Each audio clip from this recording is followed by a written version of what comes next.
अनुच्छेद 22 संसद को यह भी निर्धारित करने का अधिकृत करता है कि किन परिस्थितियों के अधीन और किस वर्गों के मामले में किसी व्यक्ति को निवारक कानून के तहत 3 महीने से अधिक समय तक हिरासत में नहीं रखा जा सकता है। बिना सलाहकार समिति की राय की प्राप्त किए किसी वर्ग या वर्गों के मामलों में कितनी अवधि के लिए किसी व्यक्ति को निवारक निरोध का उपबंध करने वाली किसी विधि के अधीन विरुद्ध किया जा सकेगा, जैसे में सलाहकार बोर्ड द्वारा पालन की जानी चाहिए। निवारक निरोध कानून के अंतर्गत किसी व्यक्ति को अधिकतम कितने समय तक निरोध में रखा जा सकता है। तो 44वें संविधान संशोधन अधिनियम के द्वारा निरोध की अवधि 3 माह से घटा करके 2 माह की व्यवस्था की गई है, लेकिन इसे अब तक प्रभावी नहीं बनाया गया है। ठीक है। विदेशी रक्षा मामले में भारत की सुरक्षा से जुड़े मामलों के लिए निवारक कानून के निर्माण के लिए संसद के पास अनन्य अधिकार है। अनुच्छेद 23-24 में शोषण के विरुद्ध अधिकार, मानव व्यापार, बलात्कार, श्रम का निषेध, यह नागरिकों और विदेशी नागरिकों दोनों को भी प्राप्त है। यह अधिकार किसी व्यक्ति को राज्य और किसी अन्य व्यक्ति दोनों के लिए सुरक्षा प्रदान करता है। अनुच्छेद 23 की बात करें बेटा, तो राज्य को यह अधिकार है कि सार्वजनिक उद्देश्यों के लिए अनिवार्य सेवा जैसे सैन्य सेवा, सामाजिक सेवा आरोपित कर सकता है। इसके लिए वेतन देने के लिए बाध्य नहीं है। अनुच्छेद 23 में आयु का निर्धारण जो है वो नहीं किया गया है। ठीक है, आयु का निर्धारण नहीं किया गया है। मानव दुर्व्यापार का अभिप्राय है पुरुषों और महिलाओं और बच्चों की वस्तुओं के समान खरीद और बिक्री, वैश्यावृत्ति सहित महिलाओं एवं बच्चों के साथ अनैतिक देह व्यापार, देवदासी प्रथा, दास प्रथा आदि, ठीक है, इसका निषेध किया गया है। अनुच्छेद 24 कारखानों आदि में बालकों के नियोजन का प्रतिषेध। अनुच्छेद 24 के अंतर्गत जो है फैक्ट्री, खानों और अन्य खतरनाक जो कार्य हैं जैसे निर्माण कार्य हो गया, रेलवे हो गए, इन कार्यों में 14 वर्ष से कम आयु के बच्चों का नियोजन का प्रतिषेध किया गया है। यह नुकसान ना पहुंचाने और आसान कार्यों में नियोजित करने के लिए प्रतिबंधित नहीं करती है। जैसे छोटे छोटे काम है उसमें बच्चे काम कर सकते हैं, परंतु जो खतरनाक काम है उनमें क्या नाम से नियोजन नहीं कर सकते हैं, बच्चों को नहीं लगा सकते हैं काम में। बाल अधिकार संरक्षण अधिनियम 2005 की बात करें तो बालकों को यह अधिकार बालकों के अधिकारों के संरक्षण के लिए राष्ट्रीय और राज्य स्तर पर बाल संरक्षण आयोग की स्थापना की गई। और बाल अधिकारों के उल्लंघन और बालकों के साथ होने वाले अपराध को तीव्र आचरण से बाल न्यायालय की स्थापना किया गया। अनुच्छेद 25 से 28 की बात करें बेटा तो धार्मिक स्वतंत्रता का अधिकार है। अनुच्छेद 25 में बताया गया है कि सभी व्यक्तियों को अंतःकरण की स्वतंत्रता का और धर्म को अबाध रूप से मानने, आचरण करने का, प्रचार करने का समान अधिकार प्राप्त है। प्रचार प्रसार अधिकार के अंतर्गत किसी व्यक्ति को अपने धर्म में धर्मांतरित करने का अधिकार शामिल नहीं। धर्मांतरित करने का कि कोई व्यक्ति को जबरदस्ती धर्मांतरण करवा दो, हिंदू से मुस्लिम बना दो, मुस्लिम से हिंदू बना दो, ऐसा कोई अधिकार शामिल नहीं है। अनुच्छेद 25 में धार्मिक विश्वास करने के लिए, धार्मिक पूजा करने के लिए, परंपरा से आचरण करने का अधिकार प्रदान करता है। कुछ अपवाद में जैसे लोक व्यवस्था, अनैतिकता, स्वास्थ्य, मूल अधिकारों से जुड़े प्रावधान के उल्लंघन, धर्मांतरण आदि के मामले में यह लागू नहीं होता है। अनुच्छेद 26 की बात करें तो धार्मिक कार्यों के प्रबंधन की स्वतंत्रता। अनुच्छेद 26 में बताया गया है प्रत्येक धार्मिक समुदाय या उसके किसी भी अनुभाग को निम्नलिखित अधिकार प्राप्त हैं। धार्मिक और मूर्त प्रयोजनों के लिए संस्थाओं का स्थापना करना, पोषण करने का अधिकार, चल और अचल संपत्ति को रखने का अधिकार, उसका स्वामित्व रखने का अधिकार है। ऐसी संपत्ति को विधि के अनुसार प्रशासित करने का अधिकार, स्वयं के धर्म विषय कार्यों का प्रबंधन का अधिकार है। अनुच्छेद और 25-26 में अंतर जो है वो थोड़ा ध्यान दे बेटा। 25 की धारा 1 में अंतःकरण की स्वतंत्रता और धर्म को अबाध अनुकरण प्रसार का अधिकार, धार्मिक मामलों के प्रबंधन की स्वतंत्रता। 26 के एक में बताया गया है कि धार्मिक संप्रदायों और उनके अनुभागों का अधिकार। 25 का धारा 2 में बताया गया व्यक्तिगत अधिकारों की गारंटी है। 26 के धारा 2 में बताया गया है सामूहिक रूप से धार्मिक अधिकारों की रक्षा करता है।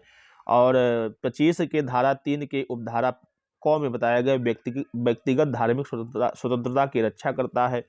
और 26 जो है क्या नाम से 25 का जो 25 अनुच्छेद 25 की तरह 26 से भी लोक व्यवस्था, नैतिकता, स्वास्थ्य, मूल अधिकारों से जुड़े प्रावधान को उल्लंघन और धर्मांतरण मामलों को में लागू नहीं होगा।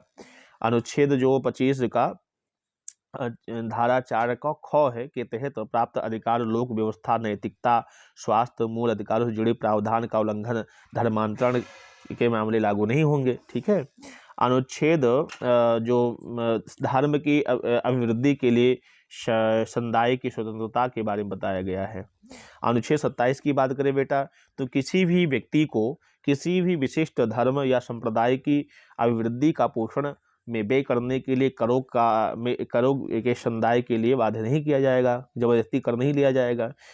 इसके माध्यम से राज्य को किसी भी धर्म के मुकाबले दूसरे धर्म का पक्ष लेने से रोकने का प्रावधान किया गया है। करों के रूप में एकत्रित धन का प्रयोग सभी धर्मों के रखरखाव और उन्नति के लिए किया जा सकता है।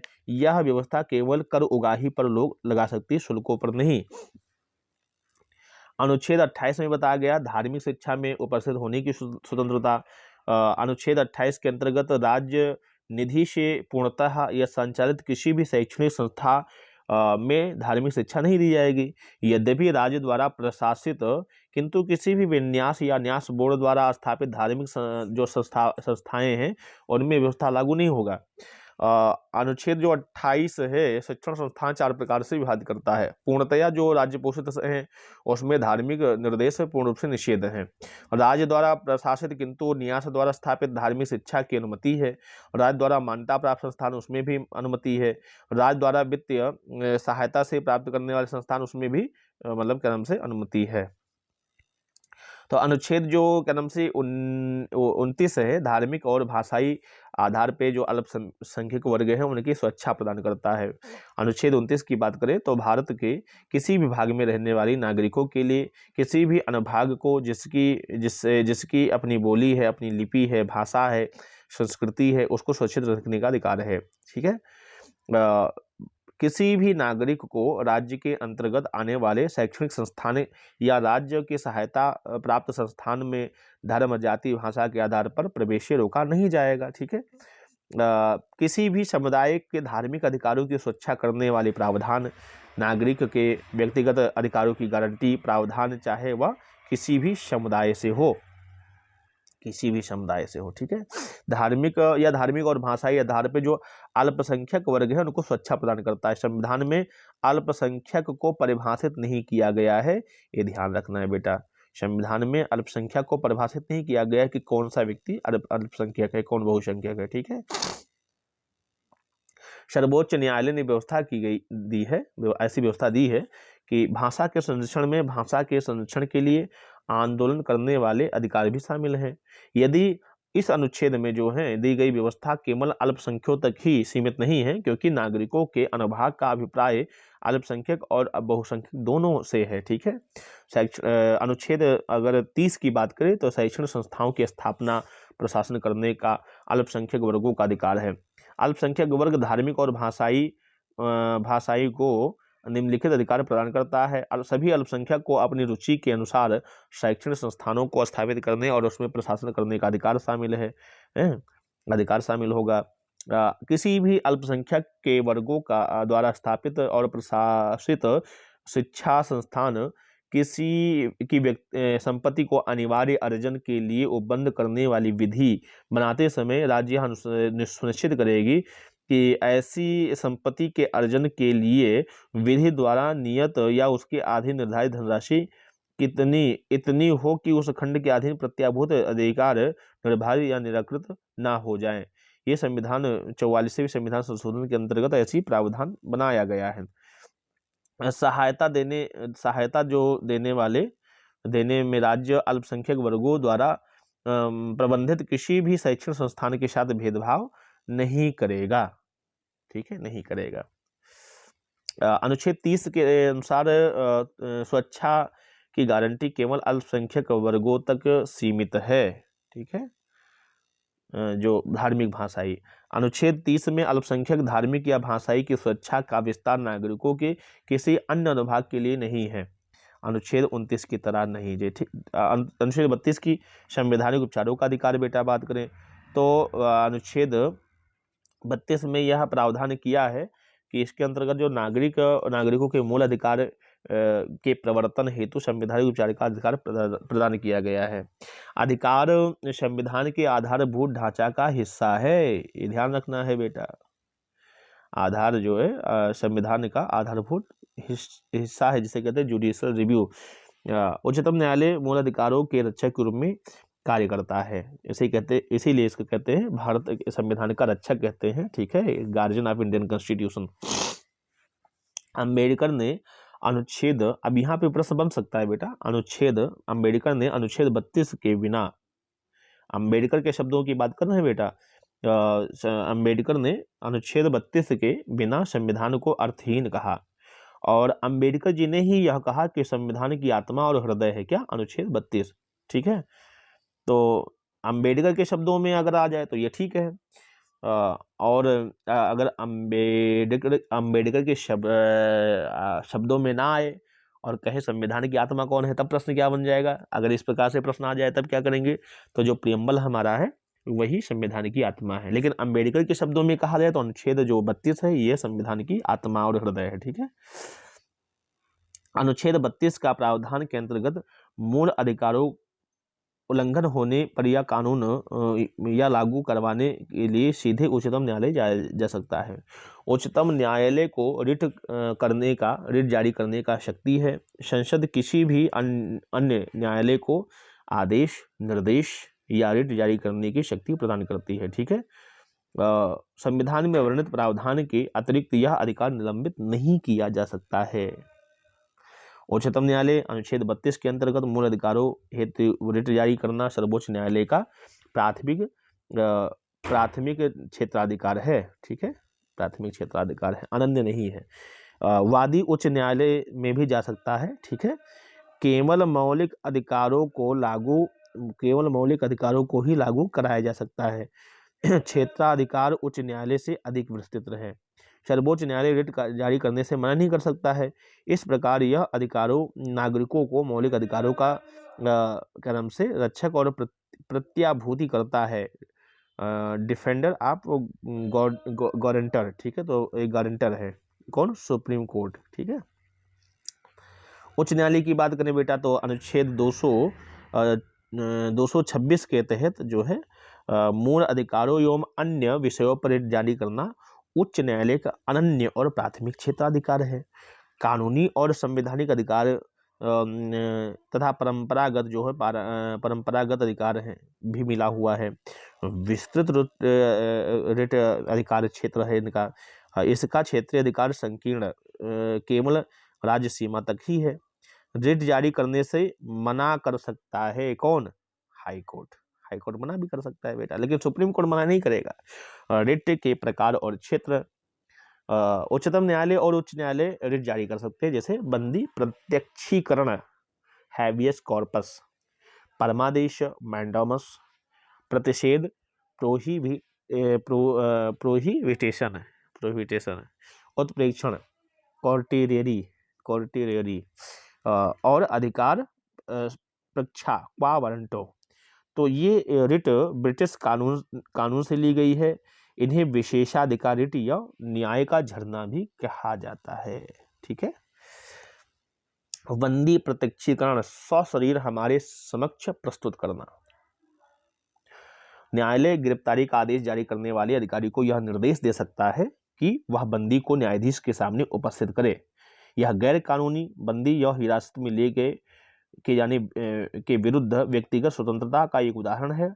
यह रिट बलपूर्वक हिरासत में रखने के विरुद्ध सार्वजनिक प्राधिकरण और व्यक्तिगत दोनों के विरुद्ध जारी की जा सकती है। यह रिट तब जारी नहीं की जा सकती जब हिरासत कानून सम्मत हो या जब कार्यवाही किसी विधानमंडल या न्यायालय की अवमानना के तहत हुई हो। न्यायालय के द्वारा हिरासत न्यायालय के न्याय क्षेत्र से बाहर हो तब जारी नहीं की जा सकती। परमादेश हम आदेश देते हैं, ठीक है, परमादेश का मतलब होता है हम आदेश देते हैं। यह रिट गतिविधि को निर्देशित करती है, जैसे न्यायालय द्वारा सार्वजनिक अधिकारी को जारी किया जाता है। कोई अधिकारी अपना कार्य संविधान के अनुरूप नहीं कर रहा है, मगर उसे अपने दायित्व का निर्वाह नहीं कर रहा है, तो ऐसे क्षेत्र में, ऐसी जगह पे जो है ये रिट जारी किया जाता है और मतलब हम आदेश देते हैं। ठीक है, हाई कोर्ट जो है, सुप्रीम कोर्ट ये कह सकता है कि हम तुम्हें आदेश दे सकते हैं। सार्वजनिक निकाय हो गया, निगम हो गया, अधीनस्थ न्यायालय हो गए, प्राधिकरण हो गए, सरकार के विरुद्ध समान उद्देश्य के लिए जारी किया जा सकता है। यह रिट किसी निजी व्यक्ति या निकाय के विरुद्ध गैर संवैधानिक भागों, जब कर्तव्य विवेकाधीन हो, संविधानात्मक दायित्व को लागू करने के विरुद्ध हो, राष्ट्रपति या राज्यपाल के विरुद्ध हो, उच्च न्यायालय के मुख्य न्यायाधीश जो न्यायिक समीक्षा में क्षमता में कार्यरत हो के विरुद्ध जारी नहीं किया जा सकता है। प्रतिषेध, रोकना या मना कर देना। यह रिट उच्च न्यायालय द्वारा अधीनस्थ न्यायालयों, न्याय क्षेत्रों से उच्च न्यायिक कार्यों को रोकने के लिए केवल न्यायिक और अर्ध न्यायिक प्राधिकारों के विरुद्ध जारी की जा सकती है।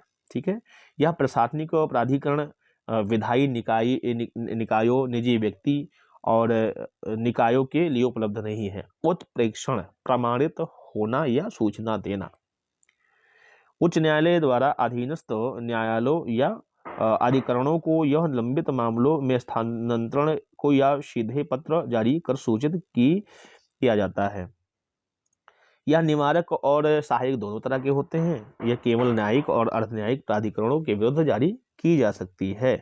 ठीक है, न्यायिक और अर्धन्यायिक। सर्वोच्च न्यायालय 1991 में एक फैसला सुनाया था कि यह प्रशासनिक प्राधिकरणों के विरुद्ध भी जारी किया जा सकता है जब प्रशासनिक प्राधिकरण व्यक्ति के अधिकार को ऊपर प्रभाव डालता हो। ठीक है, तो प्रभाव डालता हो तभी जारी किया जा सकता है। अधिकार रक्षा किस अधिकार से? न्यायालय किसी व्यक्ति द्वारा सार्वजनिक कार्यालय में दायर अपने दावे की जांच करने के लिए किया जाता है कि आप किस अधिकार से आप यहाँ बैठे हैं। ठीक है, व्यक्ति द्वारा लोक कार्यालय के अवैध अनधिकार ग्रहण करने को रोकता है। ठीक है, से रोकता है। सार्वजनिक कार्यालयों के मामले में जारी नहीं किया जा सकता है। सार्वजनिक कार्यालयों के मामले में जारी नहीं किया जा सकता है। किसी भी इच्छुक व्यक्ति के द्वारा जारी की जा सकती है, जरूरी नहीं है कि पीड़ित व्यक्ति द्वारा ही जारी किया जाए। ठीक है, अनुच्छेद हम 33 की बात करें बेटा, तो संसद को सशस्त्र बलों, अर्ध सैन्य बलों, पुलिस बलों, खुफिया एजेंसियों, ठीक है, खुफिया एजेंसियों, अन्य बलों के मूल अधिकारों पर युक्त प्रतिबंध लगाने का अधिकार देता है। इस व्यवस्था का उद्देश्य उनके द्वारा समुचित कार्य करने और उनके बीच अनुशासन बनाए रखना है। ठीक है, तो अनुच्छेद 33 के तहत कानून बनाने की शक्ति केवल संसद में है, न कि राज्य विधानमंडलों को। इस तरह संसद द्वारा बनाए गए कानून को किसी भी न्यायालय में किसी मूल अधिकार के उल्लंघन का आधार पर चुनौती नहीं दी जा सकती है। अनुच्छेद 33 की बात करें तो इसके तहत निर्मित का संसदीय कानून जहां तक मूल अधिकारों को लागू करने में संबंध है, कोई कोर्ट मार्शल जिसे सैन्य शासन कहते हैं, सैन्य कानून के तहत स्थापित अधिकरण को उच्चतम न्यायालय या उच्च न्यायालय के रिट क्षेत्र अधिकार से बाहर रखता है। ठीक है, तो जहां पे सैन्य कानून लगा है वहां रिट जारी नहीं होगी। ठीक है, अनुच्छेद जो है 34 की बात करें बेटा, तो जब भारत में कहीं भी मार्शल लॉ लगा हो, सैन्य कानून लगा हो, तब 34 मूल अधिकारों को प्रतिबंध करने का प्रावधान करता है। ठीक है, यह संसद को यह अधिकार देता है कि वह किसी भी सरकारी कर्मचारी या किसी भी अन्य व्यक्ति द्वारा किए गए कार्य की व्यवस्था को बरकरार रखें या पुनर्निर्मित करें। संसद किसी मार्शल लॉ क्षेत्र में यह आदेश को वैधता प्रदान करता है। मार्शल लॉ की अवधारणा अंग्रेजी कानून से ली गई है। मार्शल लॉ का तात्पर्य है सैन्य शासन, अर्थात सेना द्वारा सामान्य प्रशासन को अपने नियम के तहत संचालित किया सकता है और वहाँ साधारण कानून निलंबित हो जाते हैं। सरकार कार्यों को सैन्य अधिकरणों के अधीन किया जाता है, कर दिया जाता है। ठीक है। मार्शल लॉ सैन्य शासन को घोषित करने पर संविधान में किसी विशेष प्राधिकरण की व्यवस्था नहीं है। अनुच्छेद 34 की बात करें तो भारत के किसी क्षेत्र में मार्शल लॉ घोषित किया जा सकता है। ठीक है। 35 की बात करें बेटा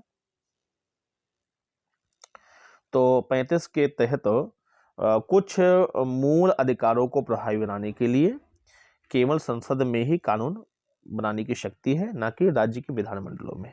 यह प्रावधान सुनिश्चित करता है कि भारत में मूल अधिकारों और दंड या उनके अधिकारों में एकता है। संसद के पास राज्य विधानमंडलों के पास नहीं कानून बनाने की शक्ति नहीं होगी, केवल संसद के पास होगा। कुछ रोजगार और नियुक्तियों के लिए निवास व्यवस्था अनुच्छेद 16 के अंतर्गत है। ठीक है। उच्चतम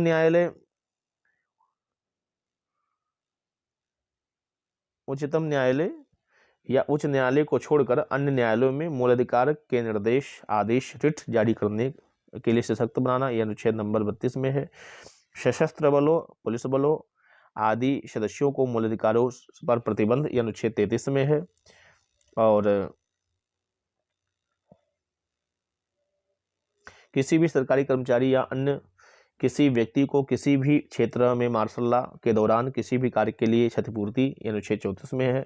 संसद के पास राज्य विधान मंडलों के पास नहीं, मतलब संसद के पास मूल अधिकारों के तहत दंडित करने के लिए कानून बनाने का अधिकार होगा। इनमें निम्नलिखित शामिल है, जैसे अस्पृश्यता का अंत अनुच्छेद 17, मानव दुर्व्यापार और बलात्श्रम अनुच्छेद 23।